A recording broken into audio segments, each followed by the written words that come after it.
হরি ওম তৎসৎ। নমো ভগবতে বাসুদেবায়।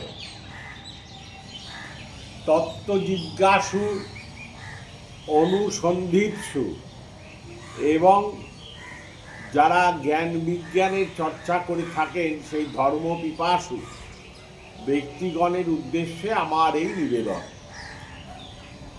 সম্প্রতি একটি ধর্মসভা বাগুইয়াটি অঞ্চলে একটা বিতর্ক দানা বেঁধেছে যে বেদ কয়টি, বেদের সংখ্যা কটা। আমরা ছোটবেলা থেকে জেনে এসছি, একে চন্দ্র, দুয়ে পক্ষ, তিনে নেত্র, চারি বেদ, চার বেদ। কিন্তু সেখানে একজন বিদ্বান তিনি তার মত প্রতিষ্ঠা করছেন। তিনি বলছেন না, বেদত্রয়ী পরা আনন্দা। বেদ তিন প্রকার, ঋক, সাম ও যজু। দেখুন, যিনি বলছেন তিনিও ধর্মসভার পরম জ্ঞানী। তিনি পণ্ডিত ব্যক্তি, জ্ঞানী ব্যক্তি।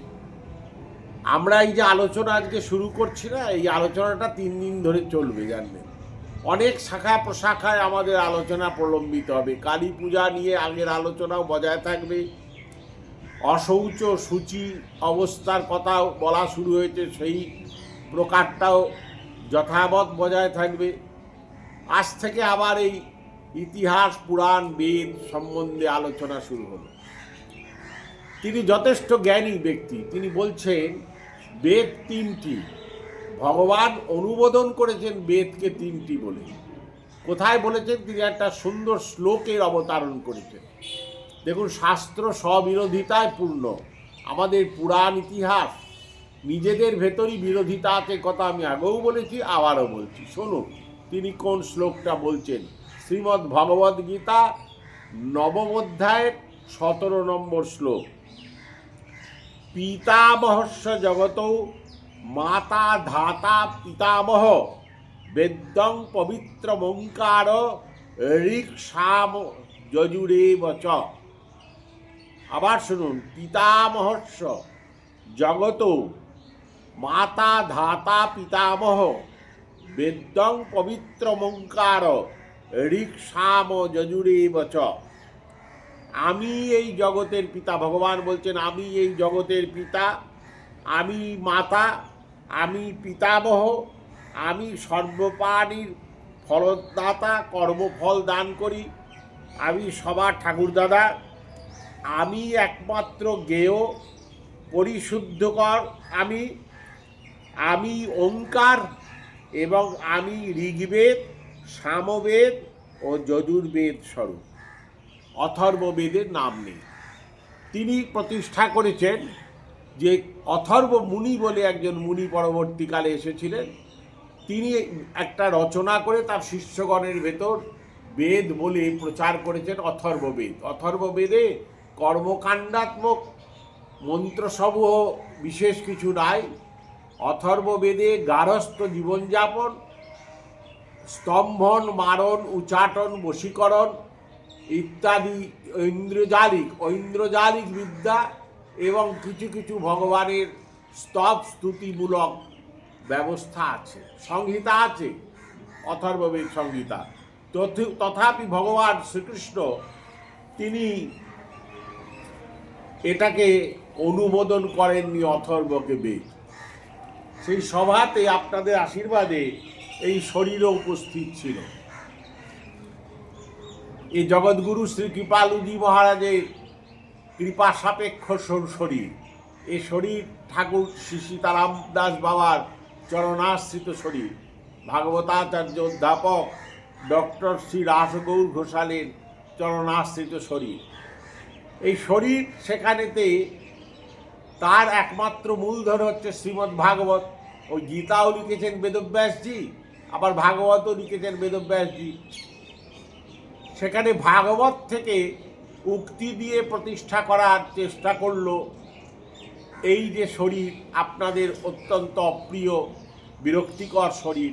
কারণ এইসব নিয়ে মাথা কি ঘামাবে বলুন না।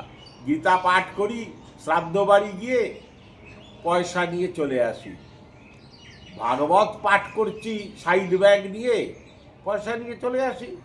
কে অত মাথা ঘামাতে যায় পাগলের মতো? ভাগবতজি কি বলছেন শুনুন।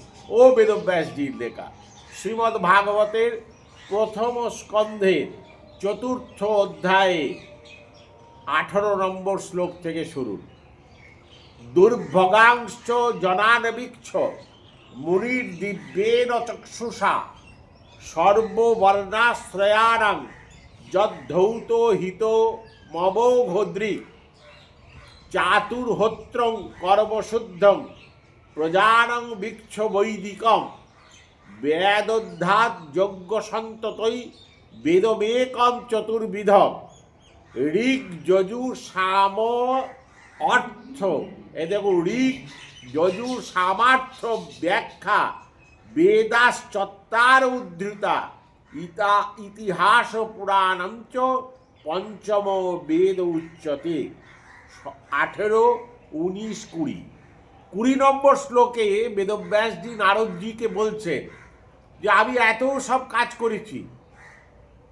নারদজি অনুমোদন করছেন কাজ, তথাপি বেদব্যাসের মন ভালো না, সেই বিষয়ে আমি পরে আসব। কিন্তু সেখানে পার্টিকুলারলি নারদজি অনুমোদন করছেন এই শ্লোককে। কি কাজ করেছেন মহর্ষি শ্রী কৃষ্ণদ্বৈপায়ন বেদব্যাস? না, সেখানে বলছেন ঋগ যজু সামার্থ্য ব্যাখ্যা।